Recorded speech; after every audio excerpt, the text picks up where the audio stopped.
The unbearable summer heat turned cities encased in asphalt and concrete into real microwave ovens.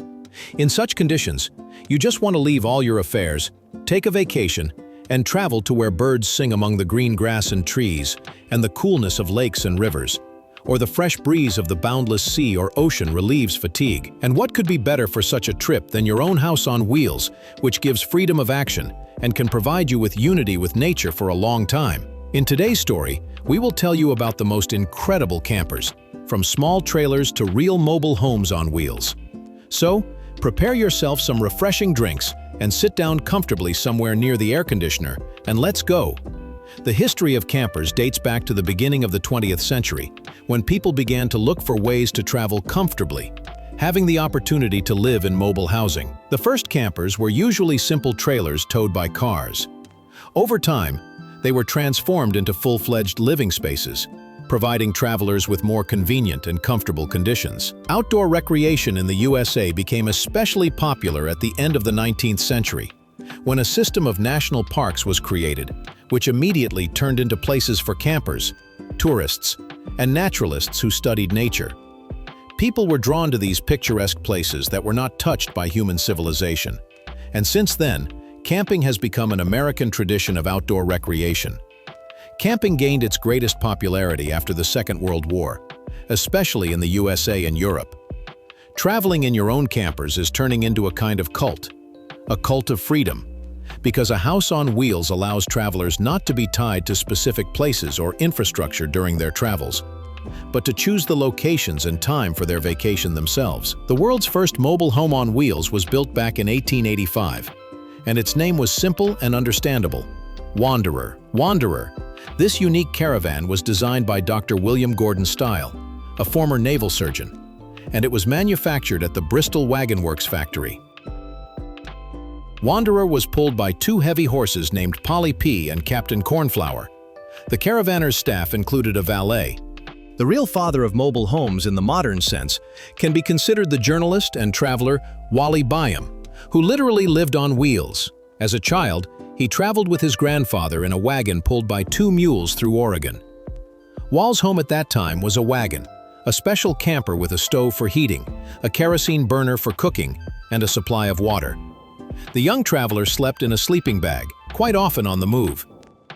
It was this experience of traveling in childhood that inspired Wally Byam to build his own camper, but no longer on the basis of a wagon, but on the platform of the first passenger cars. Also, one of the motivations was the desire to please his wife, who did not really like spending the night in tents set up on the ground. The first homemade trailer built by Wally in 1929 was a Ford Model T on the platform of which a tent was attached. But assembling a tent on site was quite a difficult and tiring task, and besides, it did not protect much from the weather. Therefore, Wally sat down at the drawing board again and improved the design. The tent was replaced with a teardrop-shaped, permanent aerodynamic covering made of wood panels, masonry. Inside, the trailer camper was equipped with a sleeping place, a stove, and a refrigerator for ice. Thanks to the updated trailer, Marion, Wally's wife, fell in love with traveling. And later, similar trailers, several of Byam's neighbors wanted to buy. Things were going well, and already in 1931, Wally Byam founded his own company, the Airstream Trailer Company, in Culver City, California. The first serial product of this enterprise was the Airstream Torpedo model, which became famous for its streamlined aerodynamic design and a special floor design located below the wheels, which allowed you to move around the trailer at full height. For comfort and creating a homely atmosphere, the camper's interior was equipped with a stove, sink, refrigerator, and storage space.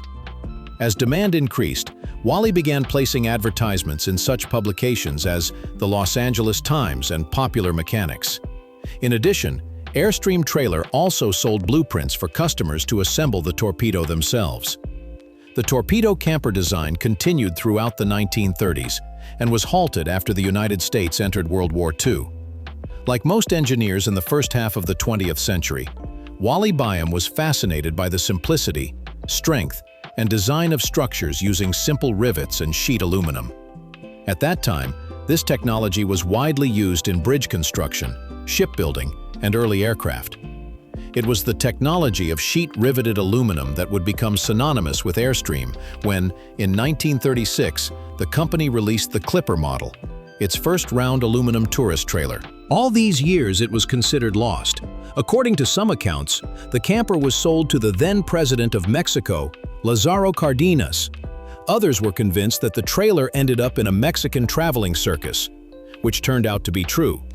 Later, the camper was transported to the USA, where it underwent a thorough restoration at the Silver Lady Restoration in Luton, Oklahoma. Thanks to a large number of detailed photographs, it was possible to recreate the original design of this trailer down to the smallest detail. During the Second World War, Airstream, like most American companies, refocused on the production of military products. The company's factories focused on the manufacture of aircraft components. After the war, camping in the USA received a new impetus, which was facilitated by the improvement in the well-being of most citizens and the thirst for travel and adventure. Airstream immediately seized this opportunity, resuming the production of trailer-type tourist trailers. A characteristic feature of the design of post-war trailers would be a polished aluminum body, for which it would be called the Silver Bullet. In 1947, the company launched the luxurious model of the Airstream Liner trailer, which gave travelers a lot of space and could be pleased with gas heating and air conditioning. The design of this trailer used the experience of Wally Byam, which he gained during the construction of aircraft during the Second World War. On the market, this trailer is sold under the slogan, "The largest, fastest, easiest to towable trailer house on wheels." To confirm these words, a poster was used on which the outstanding French cyclist Alfred Latournier was depicted, who easily towed the Airstream Liner trailer. In parallel with the Liner, a smaller 16-foot model, the Wind, was produced. A feature of its design was double doors, external aluminum and internal made of fine mesh, which served as a protective screen which, when the external doors were open, prevented insects from flying inside while driving. In 1955, Wally Byam created a special club for owners of Airstream caravans. In the 60s, Airstream trailers were recognized as part of the American cultural landscape. Their design had a futuristic touch, inspired by the space race and the atomic era. This was especially liked by those who were fond of space travel and modern technology. Due to their reliability, durability, and good airtightness, Airstream campers were chosen by NASA to work on the lunar project. Apollo 11 astronauts Neil Armstrong, Buzz Aldrin, and Michael Collins were quarantined in a specially built Airstream trailer after returning from the moon to make sure they did not bring any disease-causing lunar viruses or microorganisms back to Earth. Airstream also built a specialized Astrovan van for NASA, which was used for many decades to transport astronauts to the rocket launch pad. In the 50s, Wally Byam organized special traveling caravans, which consisted mainly of Airstream trailers. Over time, these were not just marketing campaigns, but real expeditions. The most famous of such caravans took place in 1959 in Africa, where travelers managed to cover 13,000 miles in 7 months. The company produced trailers not only for the American market, but also sent them for export. Especially for this purpose, the International Trailer Model Series was launched, which were the first autonomous, battery-powered tourist trailers in history. The Flying Cloud model became a true example of comfort while traveling.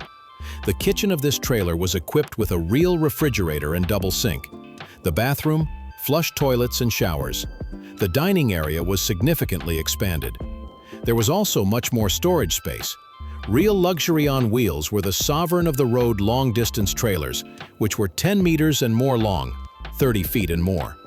Inside, the Sovereign was a separate living room, a spacious kitchen and pantry, as well as a bedroom and a bathroom. In contrast to the largest model, in 1961 the Airstream company released its smallest trailer, the Bambi Airstream. It was small, light, autonomous, and easy to tow. It was easily handled by small family cars, which were just becoming popular in the automotive market. A true example of style in the 60s were the Airstream Safari trailers, which had a modern design and layout. The entire rear of these trailers was occupied by bathrooms. In the middle and front of the camper, there were several places for sleeping and relaxing. The introduction in the iconic 70s for the company was the Excella 500 trailer model, which became a new stage in creating true luxury for travel. A distinctive feature of the design of these trailers was the blue horizontal line applied to the body. A high level of comfort during travel was provided by such additional elements as panoramic windows, various household appliances, a bar, a telephone socket, and air conditioning. In 1972, a whole family of trailers was launched under the name Argosy line. This model line had its own logo and style and was supposed to satisfy the demand for budget trailers.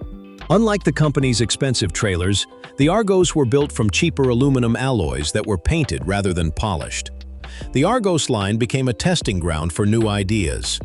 One of the boldest experiments was the creation of a 5-wheeled trailer with a raised front end. Also based on the Argosy line, in 1974 Airstream created its first motorhomes, the Argosy motorhome, also known as the Argosy touring coach.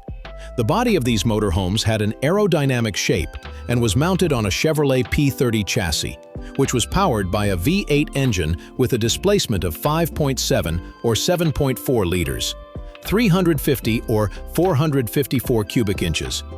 Like the trailers, the body of the motorhome was handmade from riveted aluminum and had pressed aluminum bumpers and a safety arch. Even the cabin was made mainly of aluminum. The Argosy motorhome became so popular that the California plant began producing buses in 1975.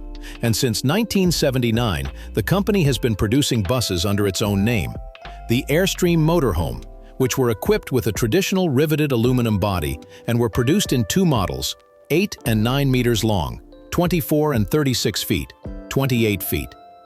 The Argosy motorhome also formed the basis of the small transit bus Argosy compact bus.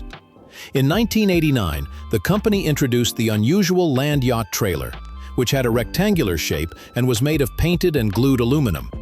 The model was silver in color and covered with baked enamel. The trailer was also called the Squarestream.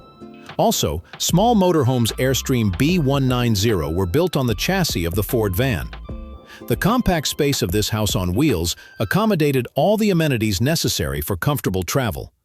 In general, the 80s were not the best period in the history of the Airstream company. The increased price of fuel and changing consumer tastes were noticeable. But thanks to loyal fans and high adaptability to changes, the company managed to survive these difficult times, changing its approach to production. The bet was made on inexpensive and compact trailers and motorhomes, and this gave its results. Already in the late 90s, the iconic Airstream design regained its popularity. This was facilitated by the revival of interest in traveling in motorhomes and nostalgia for retro design. In 1997, the company launched an updated version of the 50s Safari trailer. The new trailer model weighed 20% less than the traditional travel trailers that came before it. Therefore, the trailer could be towed by a much smaller vehicle.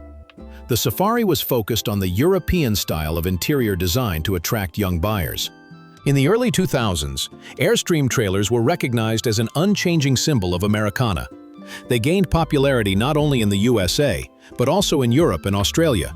In the new millennium, the company expanded its product line with models such as the Airstream Interstate, a luxury B-class house built on a Mercedes-Benz chassis. The company also introduced the Basecamp, a compact lightweight trailer with a length of 5.5 meters, 16 feet, developed in 2005 in conjunction with Nissan Design America.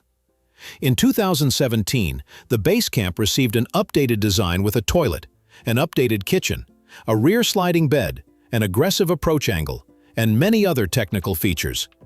As the popularity of campervans grew, Airstream introduced models like the Interstate 24X and the new Atlas motorhome. Today, Airstream continues to innovate and combine technology with classic design. Modern trailers feature smart home features, solar panels, and high-end appliances, while maintaining the recognizable silver bullet style.